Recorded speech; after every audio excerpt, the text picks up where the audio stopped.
बाबा केदारनाथ के लाखों भक्तों ने अभी तक दर्शन कर लिए हैं। एक ही महीने में केदारनाथ यात्रा से 200 करोड़ का कारोबार हुआ है। घोड़ा और खच्चर संचालन से अच्छी आमदनी हो रही है। 7 लाख से ज्यादा श्रद्धालु बाबा के दर्शन कर चुके हैं। बाबा केदारनाथ की हम बात कर रहे हैं, केदारनाथ धाम की हम बात कर रहे हैं। केदारनाथ धाम की यात्रा तीर्थयात्रियों की संख्या के साथ साथ अब कारोबार भी बढ़ा रही है। अब ऐसे में क्योंकि लगातार श्रद्धालुओं की जब संख्या बढ़ रही है तो कारोबार भी बढ़ रहा है। एक महीने में यात्रा में करीब 200 करोड़ का कारोबार अभी तक हो चुका है। होटल कारोबार से 100 करोड़ और हेली सेवा से 35 करोड़। इसके अलावा बात अगर की जाए जो घोड़ा और खच्चर का जो संचालन किया जाता है चारधाम यात्रा के दौरान नीचे से ऊपर जाने के लिए, तो इससे 40 करोड़ 50 लाख का जो है वो कारोबार हुआ, यानी कि आमदनी हुई है। बात अगर करें 2 मई को बाबा केदार के कपाट खुले। अभी तक केदारनाथ धाम में 7 लाख से अधिक तीर्थयात्री दर्शन कर चुके हैं। इससे स्थानीय लोगों में उत्साह भी है और रोजगार में लगातार बढ़ती हुई बढ़ोतरी भी है। और केदारनाथ धाम यात्रा देश की सबसे कठिन धार्मिक यात्राओं में से एक भी मानी जाती है। करीब 20 किलोमीटर का कठिन पैदल मार्ग पार करने के बाद हिमालय पर्वत की गोद में बसे 11वें ज्योतिर्लिंग के दर्शन हो पाते हैं।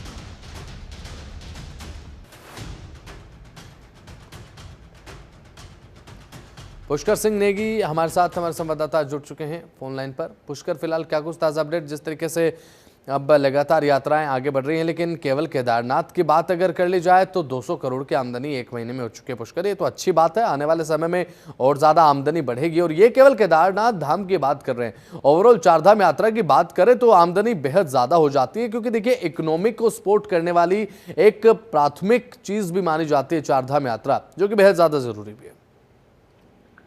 बिल्कुल, देखिए वसंत, आपने सही कहा कि जब चारधाम यात्रा चलती है तो जो राजस्व आता है, चाहे वो उत्तराखंड सरकार के लिए बहुत अच्छा सा हो जाता है, संदेश जाता है। हालांकि मंदिर समिति है, मंदिर समिति के लिए जिस तरह से जो है केदारनाथ धाम की अगर बात करी जाए तो केदारनाथ धाम में जो 200 करोड़ का जो जिस तरह से एक व्यापार या राजस्व जो है प्राप्त हुआ, तो कहीं ना कहीं एक महीने का जो समय बीता है उसमें जो हजारों की संख्या में जो है कि लोग जो है केदारनाथ के दर्शन कर चुके हैं। हालांकि 7 लाख से अधिक लोग जो है यहाँ के दर्शन करके अभी जा चुके हैं। तो कहीं ना कहीं जो चारधाम यात्रा है उत्तराखंड की रीढ़ की हड्डी इसको माना जाता है।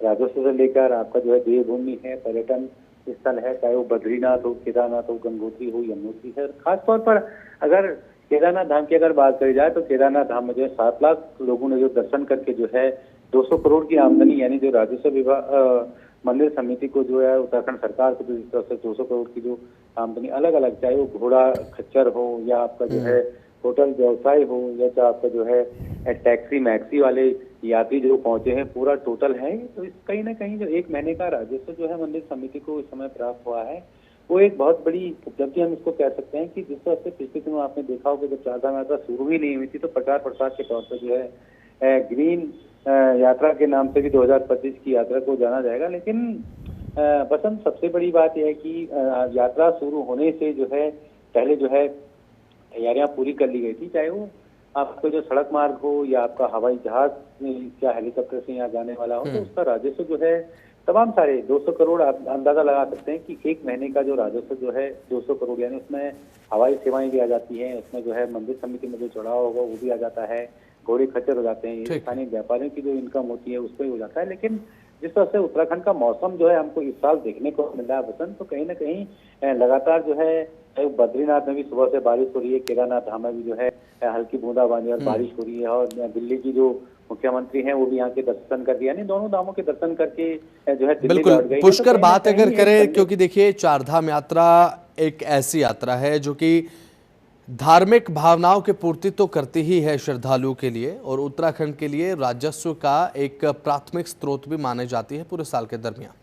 लेकिन पुष्कर, यहाँ पर सरकार और प्रशासन की सबसे बड़ी जिम्मेदारी होती है कि जो श्रद्धालु आए उन्हें किसी तरीके की कोई दिक्कत परेशानी चारधाम यात्रा में ना हो। अब मौसम विभाग को लेकर मौसम विभाग ने अलर्ट जारी किया है आने वाले समय में कि जो मौसम है वो आंधी बारिश के साथ यहाँ पर बर्फबारी हो सकती है, बरसात हो सकती है। ऐसे हालात अगर होते हैं तो प्रशासन के सामने चुनौती बढ़ जाती है, क्योंकि आप जानते हैं पुष्कर, मैदानी इलाकों के मुकाबले चारधाम यात्रा जिस मार्ग से संचालित होती है वहां पर परिस्थितियां और ज्यादा विकट हो जाती हैं, विकराल हो जाती हैं, प्रशासन की जिम्मेदारी बढ़ जाती है। पुष्कर, बिल्कुल बिल्कुल, देखिए आपने सही कहा कि प्रशासन जो तैयारियां तो अपना पूरी करता है, लेकिन जब आपदाएं आ जाती हैं या तेज हवाएं हो जाती हैं या जिस तरह से बारिश जो है लगातार जो है कल से जो है चारों धामों में हो रही है, चाहे वो गंगोत्री हो, यमुनोत्री हो, आपका बद्रीनाथ हो, केदारनाथ हो, हेमकुंड साइड में आपने कल देखा ही होगा कि जो 4 इंच से ऊपर की जो बर्फ यहाँ पे गिरी है, तो कहीं ना कहीं जिस तरह से प्रशासन जो तैयारियां करता है तो प्रशासन की जिम्मेदारी जरूर बढ़ जाती है, क्योंकि यदि यात्री जो है चारों धामों में फंसा है, जब ऐसी स्थिति हो जाती है, सड़कें बंद हो जाती हैं या आपदाएं आ जाती हैं, तो इसको लेकर प्रशासन जो है यात्रियों के ठहरने की व्यवस्था, खाने की व्यवस्था या आपका जो है डॉक्टर्स की व्यवस्था जो है प्रशासन ने इस बार की है। हालांकि बसंत 2013 में जब आपदा आई थी तो किसी ने अंदाजा नहीं लगाया था कि इस तरह की यात्रा आने वाले समय में चलेगी, लेकिन अगर पिछले सालों की तुलना की जाए इस साल, तो अभी जो है 1 महीने का जो समय गुजरा है इसमें जो है राजस्व से लेकर और आपके यात्री यानी 21 लाख से ऊपर लोग जो है रजिस्ट्रेशन करवा चुके हैं और जो है केवल जो है 7 लाख से अधिक लोग जो है केदारनाथ धाम से यात्रा करके जा चुके हैं। तो कहीं ना कहीं ये आंकड़ा पिछले साल की अगर मैं तुलना करूं तो इस बार की जो यात्रा होगी वो एक रिकॉर्ड यात्रा होगी, क्योंकि पिछले साल आपने देखा होगा कि 55 लाख करीब जो लोग जो है उत्तराखंड से दर्शन करके जा चुके थे। लेकिन जिस तरह से आपने भी कहा कि जब मैदानी इलाकों की बात अलग है और जब पहाड़ी क्षेत्रों में यानी पगडंडी के सहारे आपको जो है चाहे बद्रीनाथ जाना होता है या केदारनाथ जाना होता है या गंगोत्री जाना होता है, यमुनोत्री जाना होता है या आपको जो है हेमकुंड साइड जाना होता है, तो यहाँ पे जो हमारे जो पुलिस कर्मचारी लगे होते हैं या जो वन विभाग के कर्मचारी लगे होते हैं या जो स्थानीय प्रशासन यहाँ पे लगा होता है, इनकी डबल बन जाती है कि कुछ ऐसी घटना न हो कि जिससे जो है दुष्प्रचार जो है चारधाम यात्रा को लेकर जो विदेश में, देश ही नहीं विदेशों में भी जाए। लेकिन इस तरह का जो प्रशासन जो है इसको डील करता है, जो स्थानीय प्रशासन हमारा होता है, पुलिस प्रशासन हो, चाहे सड़कों की अगर बात करी जाए, PWD हो गया या NH के अधिकारी हो गए, PM जैसा, क्योंकि लगातार जो है बारिश हो रही है, सड़कें बंद हो रही हैं। आपने देखा होगा कि ऋषिकेश से जब यात्रा शुरू हो जाती है, चाहे वो गंगोत्री की हो, यमुनोत्री की हो, तो पुलिस की जो है डबल जिम्मेदारी बढ़ जाती है, क्योंकि ऐसी घटनाएं न हो कि जिसमें जो है आपदाएं आई या सड़कें बंद हो जाए, यात्री जो है रास्ते में 6-6 घंटे बंद हो जाते हैं, तो इनको खोलने का भी की व्यवस्था जो प्रशासन ने पूरी की है। इस समय जो है लगातार जो है जहाँ पे लैंडस्लाइड की स्थिति होती है वहाँ पे JCB मशीन, फॉगलाइन मशीन जो है लगातार जो है बनी हुई है। हालांकि मौसम विभाग जो है लगातार जो है अपडेट दे रहा है प्रशासन को कि किस तरह के यात्री जो है 4 धामों में आए, अपनी व्यवस्था करें। हालांकि आज तक का जो यानी कि 3 तारीख और 5 तारीख तक का जो अलर्ट जो है पूरे उत्तराखंड में है कि तेज हवाएं चलेंगी, बारिश आएंगी, तो इसको लेकर भी प्रशासन मुस्तैदी से काम कर रहा है और जो यात्री 4 धाम यात्री पे दर्शन के लिए आए हैं उनकी यात्राएं भी जो है मंगलमय इस समय जो है चली है पसंद पूरे उत्तराखंड में। चलिए ठीक है, बहुत बहुत शुक्रिया जुड़े आप, महत्वपूर्ण जानकारी आपने पहुंचाई। पुष्कर सिंह, बहुत बहुत शुक्रिया। दिल्ली के मुख्यमंत्री रेखा गुप्ता उत्तराखंड के दौरे पर हैं। आज मुख्यमंत्री रेखा गुप्ता अपने परिवार के साथ केदारनाथ धाम पहुंची हैं। बात अगर की जाए, केदारनाथ धाम पहुंचकर उन्होंने पूजा अर्चना की है। मुख्यमंत्री रेखा गुप्ता ने कहा कि आज मुझे बहुत प्रसन्नता का अनुभव हो रहा है कि बाबा के चरणों में मैं अपना मत्था टेक सकी हूँ। बाबा केदार की कृपा हुई है। मैं अपने परिवार समेत यहाँ पर बाबा के दर्शन करने के लिए आई हूँ। मैंने अपनी मंशा जाहिर कर दी है कि प्रभु इतना आशीर्वाद दो कि हम भारतवासियों को विकसित भारत, विकसित दिल्ली के लक्ष्य को हम सब जल्द से जल्द पूरा कर सकें। मेरे ऊपर प्रभु जी की जो कृपा है, जो जिम्मेदारी मुझे दी गई है, भगवान की दया से जो जिम्मेदारी मिली है, दिल्ली के विकास के लिए मुझे प्रभु की शक्ति भी मिले, मैं ये कामना करती हूँ। मैं अपने कार्य को पूरा कर सकूँ और हम सब पर बाबा का आशीर्वाद बना रहे। आज बहुत ही प्रसन्नता का अनुभव हो रहा है कि बाबा के चरणों में मैं अपना माथा टेक सकी। बाबा केदारनाथ की कृपा हुई, परिवार समेत मैं यहाँ दर्शन करने आई हूँ और मैंने बाबा के चरणों में एक ही अपनी मंशा जाहिर की है कि प्रभु इतना आशीर्वाद दो हम भारतवासियों को कि विकसित भारत, विकसित दिल्ली के इस लक्ष्य को हम सब मिल करके पूरा कर सकें। और मेरे ऊपर तो जो प्रभु की कृपा है, जो जिम्मेदारी मुझे दी है दिल्ली के विकास के लिए, दिल्ली के लोगों की खुशहाली के लिए, मुझे प्रभु की शक्ति मिले और मैं अपने कार्य में पूरी मेहनत के साथ, पूरी शिद्दत के साथ में दिल्ली के निवासियों की सेवा कर सकूं और हम सब के ऊपर बाबा का आशीर्वाद बना रहे, देश आगे बढ़े, दिल्ली आगे बढ़े और सभी जन खुश रहें, समृद्धि हो और हर परिवार में उनका आशीर्वाद छाया रहे। बाबा केदारनाथ जी की बहुत बहुत जय। जय बाबा केदारनाथ, हर हर महादेव। फिल्म निर्देशक लव रंजन अपने परिवार के साथ पवित्र तीर्थ स्थल बद्रीनाथ धाम पहुंचे। बद्रीनाथ मंदिर पहुंचने पर प्रभारी अधिकारी विपिन तिवारी ने उन्हें भगवान बद्री विशाल का अंग वस्त्र प्रदान कर प्रसाद भेंट स्वरूप प्रदान किया और दर्शन के दौरान लवरंजन ने मंदिर की व्यवस्थाओं की सराहना भी की और देवभूमि में आध्यात्मिक वातावरण का अनुभव साझा किया। आपको बता दें कि बद्रीनाथ भगवान विष्णु का धाम है जो उत्तराखंड में स्थित है। यह चमोली जिले में स्थित है, जहां पर अलकनंदा नदी के किनारे भगवान विष्णु तपस्या कर रहे थे। बद्रीनाथ धाम भगवान विष्णु के निवास स्थानों में से एक है जो हर वर्ष कई तीर्थयात्रियों को आकर्षित करता है और ये भी माना जाता है कि यदि कोई व्यक्ति एक बार बद्रीनाथ धाम के दर्शन कर ले तो उसे भगवान विष्णु का विशेष आशीर्वाद प्राप्त हो जाता है। दर्शन आज हुए हैं, उस तरह के दर्शन मैंने सोचे नहीं थे कि होंगे। जो व्यवस्था है यहाँ पे, जो साफ सफाई है, जिस तरह पूरा ही एडमिनिस्ट्रेशन हर चीज़ को मैनेज कर रहा है, जितने प्यार से कर रहा है, जितनी काबिलियत के साथ कर रहा है, जितनी शांति के साथ कर रहा है, मतलब ये ऊपर वाले की कृपा है कि इतनी भीड़ और इतने लोगों के साथ इस तरह दर्शन सबको हो पा रहा है। पहलगाम में हुए हालिया आतंकी हमले और उसके जवाब में भारतीय सेना की तरफ से चलाए गए ऑपरेशन सिंदूर की वीरता को सम्मान देने के उद्देश्य से कांग्रेस पार्टी ने हल्द्वानी में जय हिंद रैली का आयोजन किया। कांग्रेस का कहना है कि सेना का कांग्रेस पार्टी सम्मान करती है तो बीजेपी को किस बात की परेशानी है। प्रदेश प्रवक्ता शीशपाल सिंह बिष्ट का ये कहना है कि कांग्रेस पार्टी हमेशा से सैनिकों का सम्मान करती रही है। सेना के जवानों ने ऑपरेशन सिंदूर में जिस तरीके का पराक्रम और शौर्य दिखाया वो तो उसकी तारीफ बनती है। उसे लेकर जय हिंद रैली का आयोजन किया गया। बीजेपी के पेट में कांग्रेस पार्टी की जय हिंद रैली से मरोड़ क्यों हो रही है?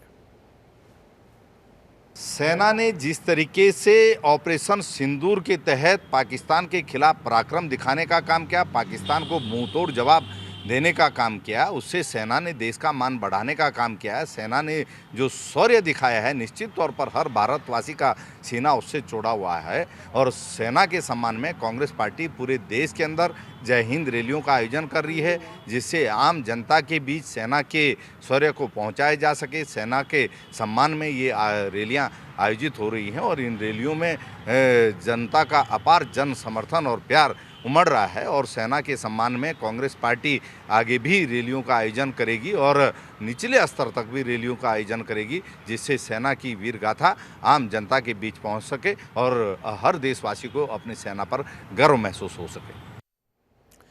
राजमती देवी सरस्वती विद्या मंदिर इंटर कॉलेज तिमली के 25 साल पूरे होने पर रजत जयंती समारोह धूमधाम से मनाया गया। आयोजित समारोह में छात्र छात्राओं ने रंगारंग और सांस्कृतिक कार्यक्रमों की शानदार प्रस्तुति देकर दर्शकों की तालियां बटोरी।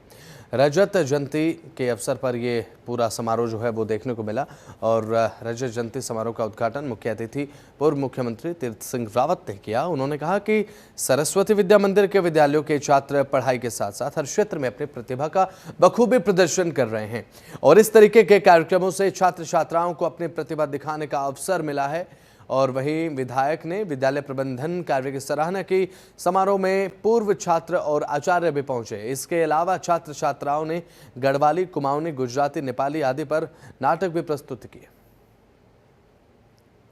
सरस्वती विद्या मंदिर के 25 वर्ष पूर्ण हुए हैं और उस अवसर पर सिल्वर जुबली 25 साल पूर्ण होने पर वहां के अपने जो प्रधानाचार्य उनकी टीम है, पूर्व छात्र है और साथ मेरे साथ में चिक्का जी हैं, मनवीर जी है, पुराने वो स्तंभ हैं जिन्होंने इसकी नींव रखी।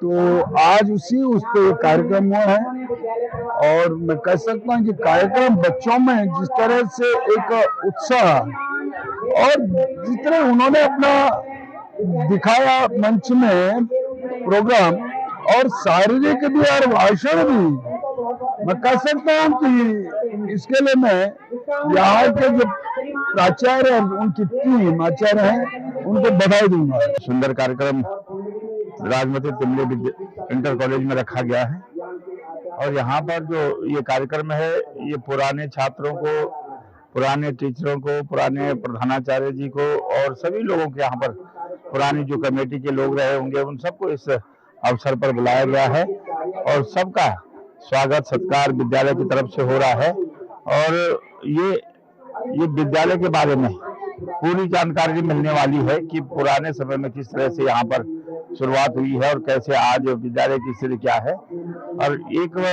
रंगमंच के तौर पर बच्चों को एक प्लेटफॉर्म मिला है। सुंदर सुंदर प्रस्तुतियां बच्चों की तरफ से दिखाई जा रही है, झांकियां दिखाई जा रही है। बहुत सुंदर नाटक अभी माधव सिंह जो एक शिक्षाप्रद नाटक है। मैं कक्षा 10वीं की छात्र हूँ। मेरे विद्यालय का नाम राजमती देवी सरस्वती विद्या मंदिर इंटर कॉलेज है। जैसे कि हमारे विद्यालय में सांस्कृतिक प्रोग्राम और अन्य प्रदेशों के प्रोग्राम अन्य छात्र छात्राओं ने बहुत मेहनत जोर शोर से अपने प्रदर्शन किया है, जिसमें उत्तम से उत्तम करने का प्रयास कर रहे हैं हमारे विद्यालय। हमारे जो अध्यापक थे उन्होंने हमें बहुत सिखाया, उन्होंने हमें बहुत इंकरेज किया है कि तुम अच्छा से अच्छा प्रदर्शन कर सकते हो। उन्होंने हमें तैयार होने में बहुत हेल्प की है। और जैसे कि आप सभी को पता है कि यहाँ पूर्व मुख्यमंत्री आए हैं। खबरों में आगे बढ़ते हैं। पुलिस कार्यालय रोशनाबाद के सभागार में हरिद्वार पुलिस ने विदा हो रहे 4 सदस्यों की विभागीय सेवाओं का आभार प्रकट करने के लिए एक विदाई समारोह का आयोजन किया। एसपी क्राइम और अन्य पुलिस अधिकारियों ने रिटायर हो रहे कर्मचारियों के लिए किए गए मेहनत को सराहा। आपको हम बता दें कि कार्यक्रम में पुलिस अधिकारियों ने फूलमाला पहनाकर इन सभी का सम्मान किया।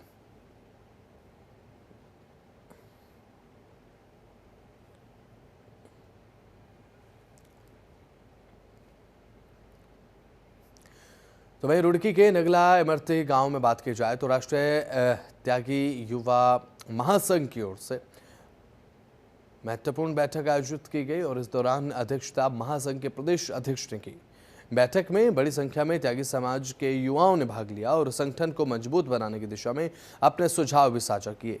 प्रदेश अध्यक्ष मनोज त्यागी ने युवाओं को संबोधित करते हुए कहा कि त्यागी समाज का इतिहास गौरवशाली रहा है और अब समय आ गया है कि युवा शक्ति को एक मंच पर लाकर समाज के विकास में अहम भूमिका अदा की जाए। उन्होंने युवाओं से नशा मुक्ति, शिक्षा के प्रसार और रोजगार के अवसरों पर ध्यान केंद्रित करने की अपील की। बैठक में विभिन्न सामाजिक मुद्दों जैसे शिक्षा की कमी और बेरोजगारी, समाज में बढ़ रही नकारात्मक प्रवृत्तियों आदियों पर गंभीर चर्चा की है। साथ ही ये भी निर्णय लिया गया है कि महासंघ नियमित रूप से गांव स्तर पर कार्यक्रम आयोजित कर समाज को जागरूक करेगा।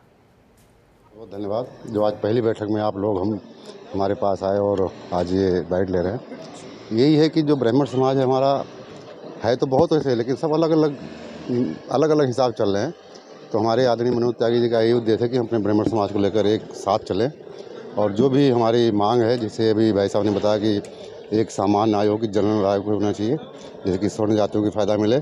सबके आयोग हो गए, अल्पसंख्यक आयोग हो गया, OBC का आयोग है, SC आयोग है, लेकिन जनरल आयोग नहीं है। तो जैसे मैं भारतीय जनता पार्टी से भी जुड़ा मंडल अध्यक्ष हूँ, तो सरकार से ब्राह्मण समाज के तरफ रखेंगे कि ठीक है एक जनरल आयोग या सामान्य आयोग होना चाहिए। इसलिए आज ये पहली बैठक बुलाई गई है। आगे भी जो भी कार्यकारिणी देगी ये आदरणीय मनोज नायक जी करेंगे, उसी हिसाब से बैठक में जो भी विशेष बातें होगी बता। पहले तो आप सभी लोगों का धन्यवाद, आप लोग यहाँ पर आए। आज हमारी जो बैठक हुई है उसमें महत्वपूर्ण निर्णय लिया गया है कि सभी लोग जैसे जन्मदिन अपने अनुसार करते हैं, पैसे होते हैं तब करते हैं और शादी भी तभी करते हैं।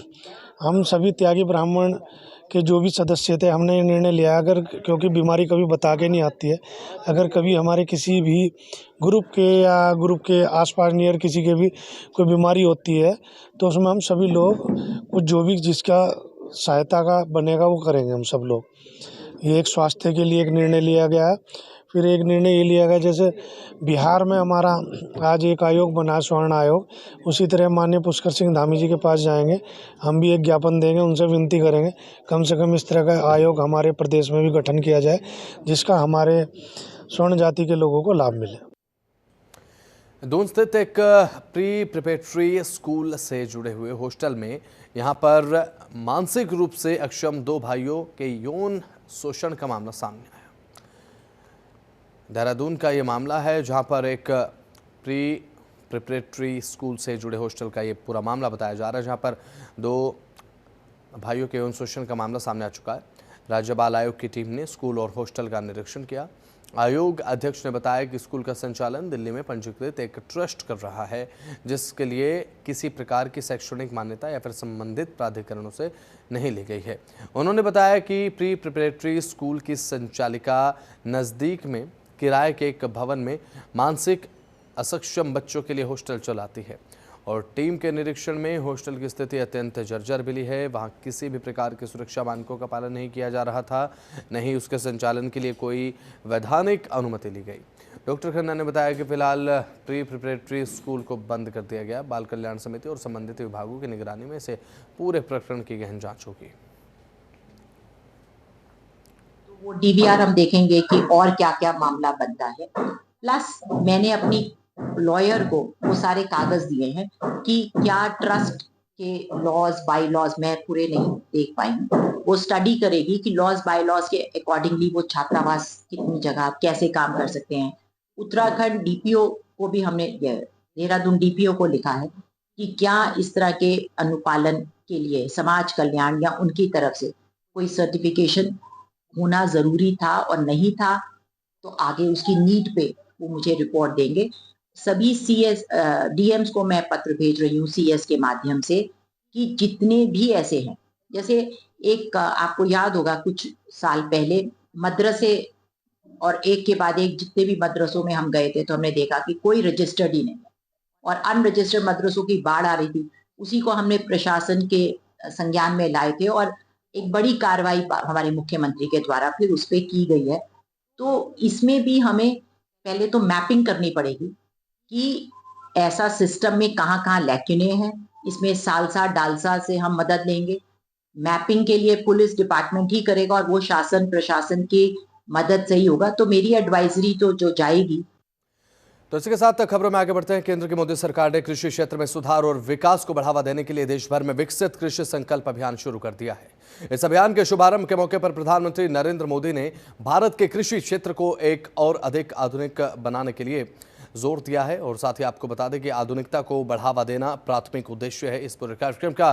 तो वहीं देहरादून के भारतीय मृदा और जल संरक्षण संस्थान के निदेशक ने यह कहा है कि उत्तराखंड में लगभग 75,000 किसानों को इसका लाभ दिया जाएगा। इस अभियान के तहत उत्तराखंड के 2 जिले इसमें शामिल किए गए, एक हरिद्वार, दूसरा देहरादून। उन्होंने ये भी कहा कि इसमें हमारे विभाग की 7 टीमें काम करेंगी। 400 गांव इस अभियान के तहत शामिल किए गए हैं और 12 ब्लॉक इसमें शामिल है। अभियान 15 दिन तक चलेगा। उत्तराखंड की 40 पंचायतें इसमें शामिल की जाएंगी। उत्तराखंड में आईसीआर का अंतर्गत दो प्रमुख संस्थान हैं। एक भारतीय कृषि अनुसंधान संस्थान है, मिट्टी और पानी संरक्षण संस्थान है, ये देहरादून में है। उसके साथ ही आपके चुनाव होगा वीपीकेएस अल्मोड़ा संस्थान है, 2 प्रमुख संस्थान है। एंड दूसरा संस्थान भी है, मछली का है, कोल्ड वाटर रिसर्च संस्थान भी है। हम लोग सारे केवीके के साथ भी जोड़ चुके हैं। एंड भारतीय कृषि अनुसंधान मिट्टी और पानी संरक्षण संस्थान के बारे में बात करें तो ये देहरादून में हम लोग संस्थान की तरफ 7 वैज्ञानिक और टेक्निक का टीम बना चुके हैं। ये 7 टीम ये 15 दिन में लगभग 12 ब्लॉक में कवर करने के लिए कोशिश कर रहे हैं। 2 डिस्ट्रिक्ट हैं, देहरादून हरिद्वार है,